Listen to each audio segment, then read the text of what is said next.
On väga hea meel, väga hea, et siis salvestab, et ühesõnaga tere minu poolt.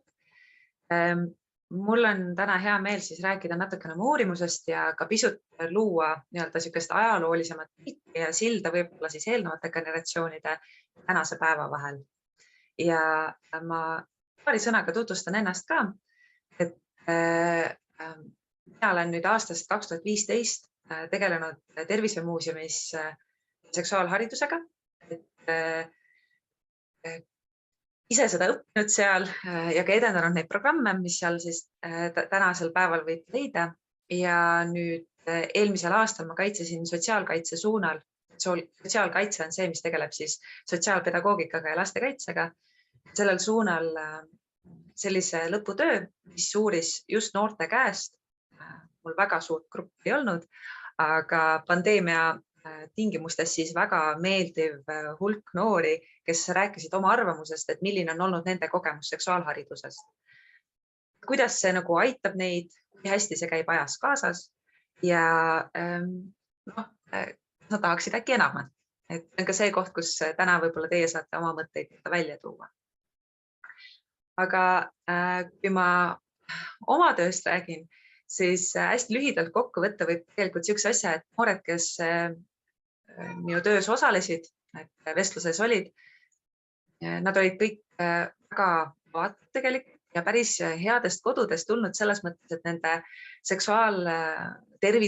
terviseteadmised olid päris nagu terviklikud nii-öelda, et ei olnud nagu niimoodi, et nad on ainult kuulnud ühest asjast ja teistest asjadest mitte üldse. Noored olid tegelikult väga nii-öelda hästi arutlemas sellest teemast ja nagu hästi sihukese avatud meelega. Et võib öelda, et minu uurimustöö on pigem nagu sihukene avang. Ma ei saa öelda nüüd kõigi inimeste kohta, et kindlasti on neid, kellega ma ei saanud rääkida lihtsalt sellepärast, et nad ei taha sellest teemast rääkida, mis tähendab, et seksuaaltervis on nende jaoks pigem võib-olla tabu ja üldse sihukeste teemade puudutamine on pigem võib-olla ebameeldiv ja nad ei soovi, mis tähendab seda, et ma ei tea, millised on olnud nende kogemused ja kuidas nemad tegelikult tahaksid võib-olla seda teemat käsitletakse. Ja lisaks sellele on ka siis puudu need noored, kellel võib-olla endal on huvi, soov rääkida sellest teemast, aga näiteks nende vanemad on sellised, et neil omavahel see suhtlus ei õnnestu. Ja kuna mina uurijana kindlasti pidin saama ka siis noortega rääkimiseks nõu nende vanematelt, siis see tähendab seda, et need noored, keda mina siis uurisin, nende vanemad olid ka väga toetavad. Et nemad olid väga nõus, et keegi uurib üldse nende noorte arvamust ja et räägitakse ka sellisel teemal. See tähendab seda, et sellel uurimusel, mis ma tegin, on omad piirid. Aga mida ma teada sain, on see, mida on tegelikult räägitud väga pikalt, on seksuaalharidust uuritud. Et õpetajad on väga eriilmelised, erisugused ja on ka neid, kellel on väga tugevaid siis eelarvamusi ja tänu sellele ka siis kogu see seksuaalharidus on väga selle õpetaja nägu, tema moodi ja ka võib-olla hästi kallutatud. Ja noored ise väljendasid siis sellist asja, et see ei tekita nendes meeldivat tunnet ja nad ei taha sihukest inimest kuulata. Ja kui nad rääkisid asjadest, mis on olnud hästi, väga palju räägiti sellest, et see tuleb nagu niimoodi sõbralt sõbrale, omavahel räägime, oleme nagu võrdsed, keegi ei räägi mulle sellist asja, et ainult üks asi on õige kuskilt ülevalt nii-öelda suure mikrofoniga. Ja väga palju toodi ka välja siis sellist asja, et lisaks anatoomiale tahaksid teada tegelikult ka suhetest endast, tahaksid just selle nõusoleku teemaga rääkida, kuidas enda kehas paremini ennast tunda ja rahulduse teema. Need on ka siis need, mille me oleme valitnud niisugusteks nagu siis arutelugruppideks täna, et need on olnud ka need, mida noored ise on väljendanud, et tegelikult just nendel teemadel nad tahaksid rohkem rääkida, nad tahaksid rohkem teavet, tahaksid rohkem nagu niisugust sügavuti minekut. Täna siis äkki peaks selle siis võimaldama. Aga nüüd, kus ma olen teinud endast sissejuhatuse oma tööst väikse ülevaate, ma teeksin väikese sihukese silla ka, et tihtipeale kipub olema sihukene kriitika, et aga need vanemad inimesed näiteks, et need vanemad inimesed, et nemad räägivad sellisel viisil, et see ei ole enam üldse nii, nagu päriselt elu käib. See on kuidagi kas liiga esoteeriline või siis on liiga elukauge või on liiga tabusi ja sihukest põlgust ja võib-olla mingeid hinnanguid täis. Et miks see selline on? Miks on niimoodi, et vanemad inimesed võib-olla on natukene ise pildiga seksuaalsuse osas kui praegusel hetkel noored või siis ka siuksed veidi nooremad, vanemad inimesed, et ühesõnaga, et kus kohast see dissonants nagu tuleb. Ja ma teeksin siin korraks siis siukse palve, et siis siia chati või siis kes tahab, võib korraks proovida, et kuidas mikrofon töötab ja kas heli ikkagi tuleb, et teeks äkki siukse vastuste ringi, et kui te nagu saaksite kommenteerida, et kui vanad on umbes teie vanemad ja teie vanavanemad või noh, niimoodi, et millistes aastates nad enam-vähem on sündinud, et teie vanemad on umbes millises vanuses ja noh, näiteks vanavanemad, kui nad veel on elus, et siis kui vanad nemad umbes on, et võib-olla see chat võiks kirjutada, et siis me teame, et kui lähedale me nagu nii-öelda teie eluolule tuleme täna. Ma annaksin siis väikse hetke, koguks natukene siukest tänast grupitunnetust. Ja kes tahab, võib teha mikri lahti ja öelda, et noh, umbes sellises vanuses on minu need eelkäijad. 45-70, väga hea, väga hästi, 65, siit tulevad vastused ette. Nii, Tiina, võid teha mikrofoni lahti ja öelda täitsa. Väga tore. Tere! Tere! Nagu pildilt on näha, ma olen ise vanaema, õigemini vanaema juba. Iga kord mind õudselt häirib, kui hakatakse rääkima nendel teemadel, et kes on liiga vana nendel teemadel rääkimast. Et see ikka nii oleneb inimesest. On ju väga noori, kes on väga konservatiivsed ja tõesti niimoodi väga sellised eluvõõrad, eks, ja on ka ju sellised minuvanuseid mutikesi, kes ikka hoiavad ennast kursis, püüavad noortega sammu käia, uurivad, harivad ennast ja nii edasi, et see vanuste teema võib-olla ei ole päris selline kõige olulisem selle inimeseõpetuse aineõpetamise juures või seksuaalse teema rääkimisel üldse. Aga see on minu arvamus. Mina olen 54, minu ema on surnud. Aga noori peres? Tütar ja tema käest tuligi väga palju infot omal ajal, kui tema veel selline avastas maailma ja kõige nende teemadega nagu nii-öelda tutvust alles tegi. Sealt tuli väga palju infot. Jah, et ma selles mõttes ka Riinaga siin kindlasti ei ole nagu eriarvamusel. Kes tahab veel teha oma video nagu väga kena, nii tore on näha rõõmsaid ja mõtlikke nägusi ja tõsiseid nägusi, kõiksuguseid nägusi on väga tore näha, et kes tahab, palun, võib aga. Aga siis ühesõnaga, Marinaga olen kindlasti nõus, et vanus kindlasti ei määra ära seda, et kui avatud inimene üldse nagu seksuaalteemades on ja kuidas ta nagu tahab vaadata, sest et üks asi kindlasti, kui ma nüüd teen väikse ülevaate, tuleb välja, et tegelikult juba õige varakult on oldud väga avameelsed, vabameelsed, avatud, alati on olnud vastujõud. Noh, et võib-olla lihtsalt et nagu seda mõistmist natukene suurendada. Aga kui ma vaatan siin chati, siis üleüldiselt ma vaatangi, et nagu vanemad kipuvad olema kuskil seal niimoodi 40-ndate, 50-ndate vahel niimoodi ja siis vanavanemad üle 70. Nii et ma arvan, et nende nii-öelda siuksest lapsepõlvest ja noorusest üht-teist nagu natukene siis saab äkki selgemaks juhul, kui see pole kodus veel olnud enne räägitud. Aga enne veel, kui me tuleme siis päris nii-öelda oma enda koduste generatsioonide juurde, siis läheks võib-olla isegi natukene tagasi. Et siin on üks väga tore Eesti seksuaalsuse kokkuvõttev teos ilmunud aastal 2017, kus siis erinevad seksoloogid ja erinevad teadlased sellel alal tegid siukse nagu tervikpildi Eesti kohta. Ja seal siis Imre Rammul kui joonistab päris siukse laia pintsliga loo Eestist, et kuidas meil on siukene seksuaalharidus ja ka teadmised selle kohta nagu arenenud. Ma sealt siis teen nagu siukse väikse noppe, lisaks siis väikeste siukeste lisadena võib-olla, mis siin siis ka muust maailmast tuleb kokku. Kui Eestis mõelda siukest seksuaalset eluolu, siis mis te arvate, et jälle, kes tahab võib chatis, kes tahab võib siin videos, et ma küsiks küll, et mis te arvate, kus kohast me võiksime näha siukseid esimesi seksuaalsuse nagu märke ja üleskirjutusi või joonistusi, et mis on olnud olulised jäädvustamiseks, et tavaliselt ongi, et kui midagi jäädvustatakse, midagi pannakse kirja, siis on see ju selle mõttega, et kas mõtestada seda hetkeolukorda või siis ka anda seda teadmist edasi, et tegelikult me põhimõtteliselt võiksime rääkida nii-öelda hariduslikust aspektist. Ja kui me mõtleme siukse seksuaalhariduse peale, siis kuhu aega te mõtlete, võiks see minna? Kust võiksid tulla esimesed märkmed?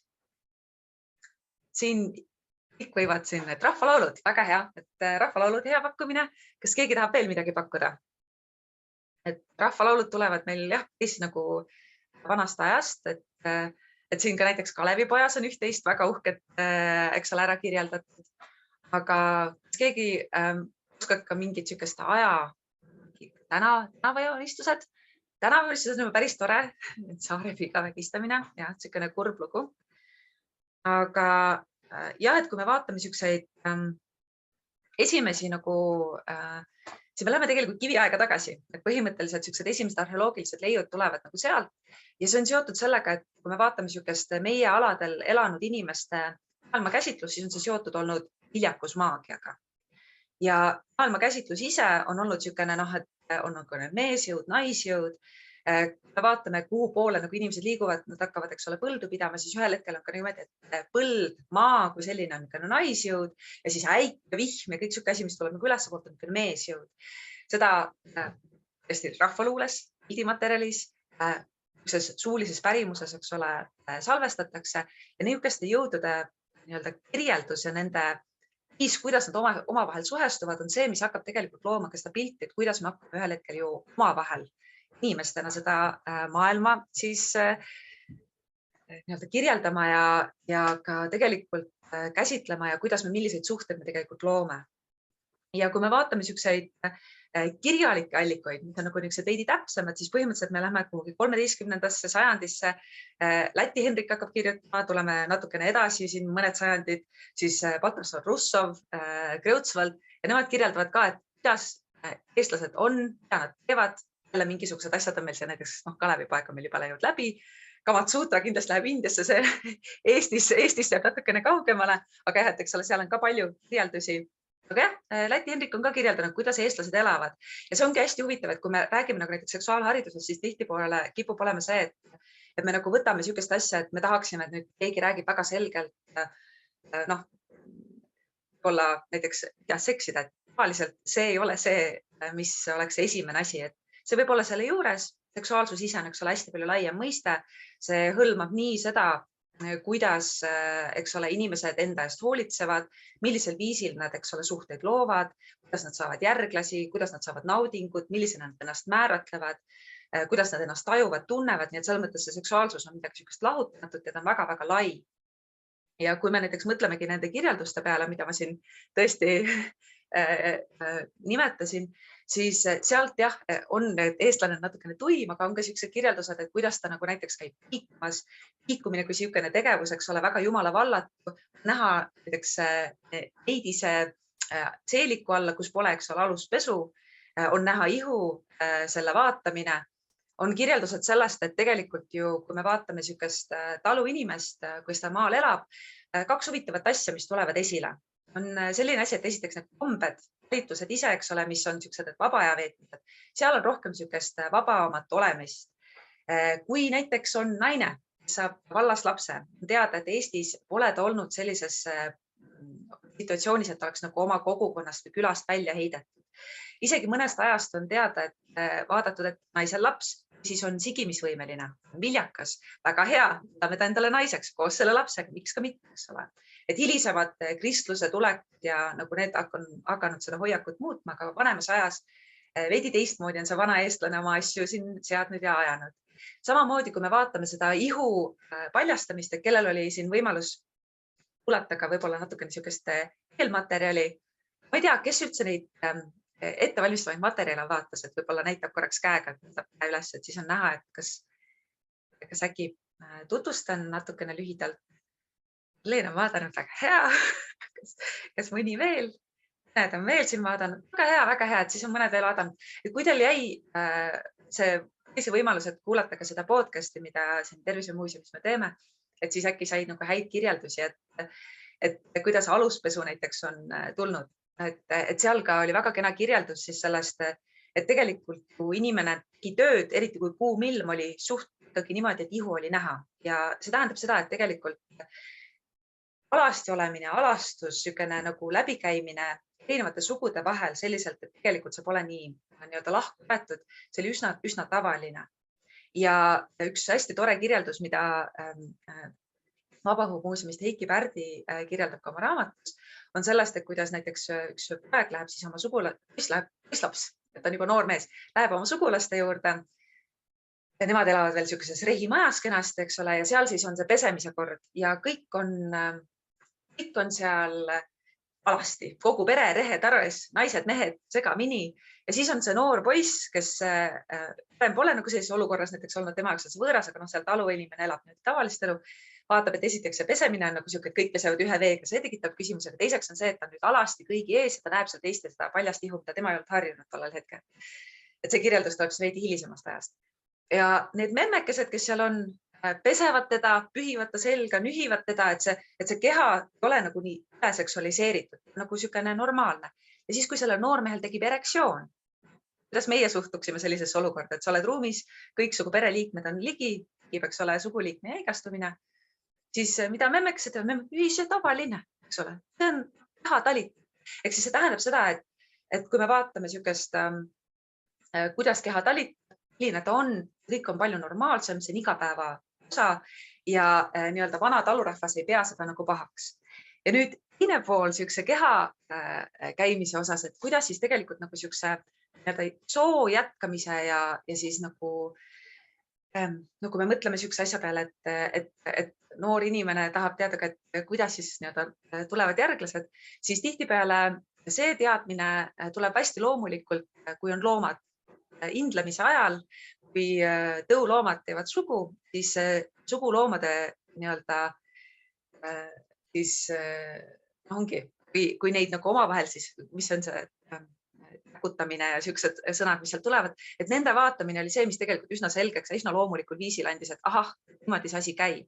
Ja kui hilisemalt on ka tehtud siin kuskil siin 20. sajandi paiku siukseid ka lausa uuringuid, et see on siis nagu meie esimese vabariigi ajal, et kui jõuti veel teha uuringuid ka, et milline peaks olema siis see viis, et kuidas on seksuaalharidus saadud, siis näiteks noored ise ütlesidki siukest, et kui nad on maanoored, nad vaatavad neid indlevaid loomi ja kui linnanoorte käest küsiti, siis nende jaoks oli juba kättesaadav erootilise sisuga fotomaterjal näiteks. Et see tähendab seda, et siis sealt hakatakse siukest teadmist ammutama. Ja kui siin astudagi siis võib-olla 20. sajandi poole, et jätta siin mõned seigad ja detailid vahele, siin ajaga mitte päris lõhki minna, siis 20. sajandi algusest, kui siin vaadata, siis ongi niimoodi, et tegelikult tuuakse siukene tervishoiu teema, kes oli teise astmesse, et tuuakse tervishoiu teemad ja kui noorte käest küsitakse, et kuidas nad teadmisi saavad, siis selles mõttes on nagu huvitav, et enda eest peaks nagu hoolitsema, et see nagu enda eest hoolitsemine on nagu just mingisugune asi, mille kohta nagu teadmist antakse, aga kui noorte käest küsitakse, et kuidas nad tegelikult ikkagi siukest seksuaalkasvatust või õpetust saavad, siis et konkreetseid õpetussõnu väidavad, et on endale saanud üldse kõigest 1,5%. Ehk siis ülejäänud kasvavad kuidagi sellisel viisil, et ongi, siis näiteks ongi mingid siuksed lood veel, mida on väga huvitav olnud lugeda, kus niimoodi mehed meenutavad oma nooruspõlve, et kas siis ongi, kuulatakse näiteks lihtsalt vanema inimese juttu, vaadatakse, kuidas vanemad vennad toimetavad ja teevad, nagu tegutsevad, et lihtsalt nagu külaõpet, et see nagu atmosfäär ise. Kurvemad kirjeldused tänapäeva pilguga lugedes on sellised, kus näiteks täiskasvanud paljastavad ennast seksuaalselt noortele ja ka katsuvad noore keha seksuaalselt. Ja see on see viis, kuidas noor on saanud siis õpetus, sest et siuksed piirid, see, kuidas me räägime näiteks nõusolekust, see pole olnud eelneval ajal võib-olla nii üheselt selge. Ja on neid kirjeldusi küll, kuidas siis näiteks sauna situatsioonis võidakse kirjeldada näiteks tänapäevasele lugejale täiesti nagu siukest ebasobivat käitumist ja katsumist, aga see on see viis olnud, mis on siis harinud, mis on andnud siis selle kogemuse, mis on suunanud mingeid mõtteid ja nagu siukseid momente nagu siis paika. Nii et see on siis see, mida saab tuua nagu vanemast ajast. Aga kui me nüüd tuleme siukse iseseisvumise nagu edasi, siis on ka selline, et me näeme nagu kirjandust, mis läheb veidi uhkemaks. Mujal Euroopas näiteks on väga üllatav võib-olla, et täiesti tegelikult siuksed naiste nii hügieeni kui ka eneserahuldamise õpikuid võib-olla mõtlete, et kuskil 20., 19., 19. sajandi paiku, siis tegelikult esimesed tulevad keskajast. Üks raamat küll, mis on siin kirjutatud, mis oli just seotud, et naiste rahulduse pakkumisest, siis see kiriku survel näiteks aasta hiljem põletati, hävitati, sest et kirik ei pidanud niisugust asja heaks. Aga see tähendab seda, et tegelikult niisugust vabamat, progressiivsemat, ütleme ka elutervemat, mis on nagu niisugune inimesele just nagu niisuguseks toeks olevat teadmist, et seda on juba tegelikult üsna varakult proovitud nagu siis levitada ja ka nagu kirja panna. Aga noh, siin on näha olnud ka siis näiteks Eestis, kui siin iseseisvumise ajal tulid ka nagu niisugused, no näiteks võib-olla niisugune markaatsem näide, et tõde alastikultuurist Eestis, et nudismi niisugused õpetused, algtõed, niisugune nagu hea, ka võib-olla väga veenev niisugune sõnakasutus selle kohta, et miks peaks olema nudist, miks nudiste võib-olla võiks olema rohkem. Et kui nagu sellised kirjandusteosed tulevad ja tekib niisugune nagu mitmekesisus ja kõik läheb avaramaks, siis tavaliselt niisuguse asja vastu me alati näeme ka niisugust asja, et tekivad need liikumised, mis ütlevad, et see ei ole kõlbeline, kumblus nii-öelda niisugused kombluspolitsei, tulevad erinevad liikumised, mis hakkavad rääkima teiste asjade koos. Et kui me näiteks vaatame ka Eesti niisugust religioossemat kultuuriruumi, siis me näeme ju, eks ole, et me oleme ju osa ikkagi niisugusest luterlikust kultuurist, mis on rohkem niisugune, ütleme niimoodi, et on veidi pigem nagu sissepoole puhtam, et proovib hoida seda puhtust ja siis niisugust inimest ka nagu kuidagi niisuguse kõlbelisena, et see moraal on seal võib-olla natukene rangem ja piiratum. Ja see on just ajapikku läinud nii, et mitte päris Luter ise ju selline ei olnud. Martin Luther ise ju oli väga uhket pereelu ja väga rääkis, et pereelu peab au sees olema ja peab lapsi saama ja kõik asju, et selles mõttes, et see nagu on tulnud ajaga pigem.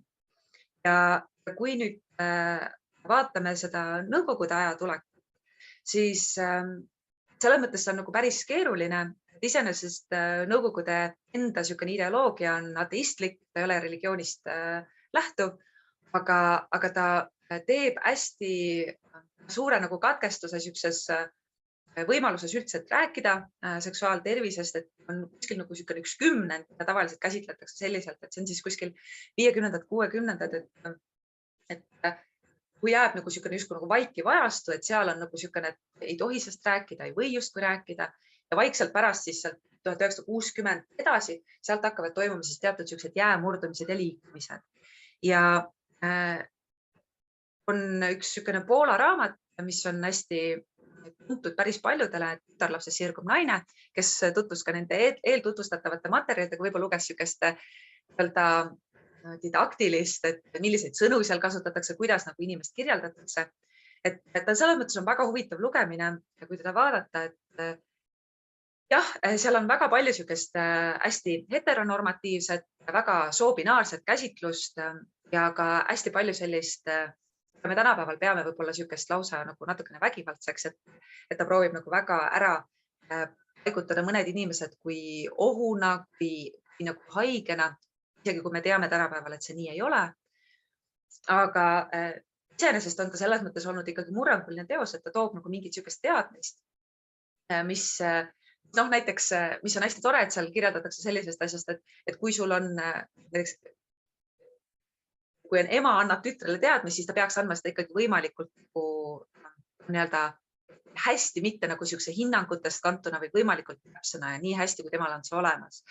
Et iseenesest selle raamatu võib kokku võtta küll selliselt, et tütarlapsest sirgub sünnitav pere ema, et mitte lihtsalt naine, vaid on väga kindel funktsioon. Aga et see on nagu selle oma ajastu märk. Ja kui on nüüd niimoodi, et kui me vaatame ajast veel edasi, siis on ka hästi tavaline, et tegelikult nõukogude ajal oli niisugune nagu nagu põrandaalune kirjanduse asi, see tähendab seda, et välismaist kirjandust tõlgiti, see oli rahva sees päris popp, et seda ka käis käest kätte, nii et võib-olla mõned asjad, mis ei ole jõudnud nagu trükki, ei teagi, mis on andnud seda nagu laiendanud. Aga ühel hetkel igal juhul siin kooliprogrammi tuli hügieeniõpetus, siis kui me vaatame siin kuskil ongi, et siin aastal siis 1985 on näiteks perekonnaõpetus on täiesti kooliprogrammis sees ja tähendab seda, et enne seda on hakatud ka koolitama siis õpetajaid, ka ülikoolidesse, erinevaid seksolooge, kes siis tegeleksid selle tervise teemaga.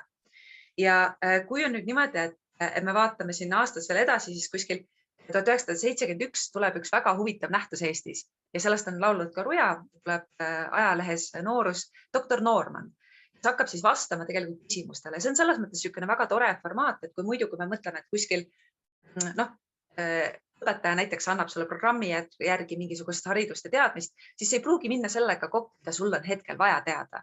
Ja selles mõttes on hästi tore, et tegelikult me näeme juba aastast 71 sellist meetodit, kus noored kirjutavad. See rubriik oli tegelikult üsna elav ja tegelikult üsna ka avameelne, võib öelda. Et me tihtipeale võib-olla kipumegi mõtlema, et ei tea, et arvatavasti mitte midagi ei tehtud ja mitte midagi on teada, aga seal küsiti päris konkreetseid asju ja päris hästi seal siis Tõnu Ots, psühholoog, kes siis selle doktor Noormani pseudonüümi taga ennast varjutas, et ta siis andis ka päris häid vastuseid.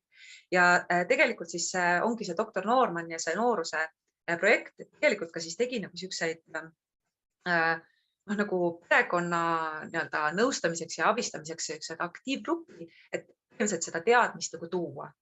Ja Eesti Raadios samal ajal olid ka väga toredad saated, et saatesari Pere ja kodu, samamoodi nii tabudest kui ka siis siuksest pereelu olust räägiti päris palju ja sealt poodi tegelikult päris laiale nagu publikule seda teadmist.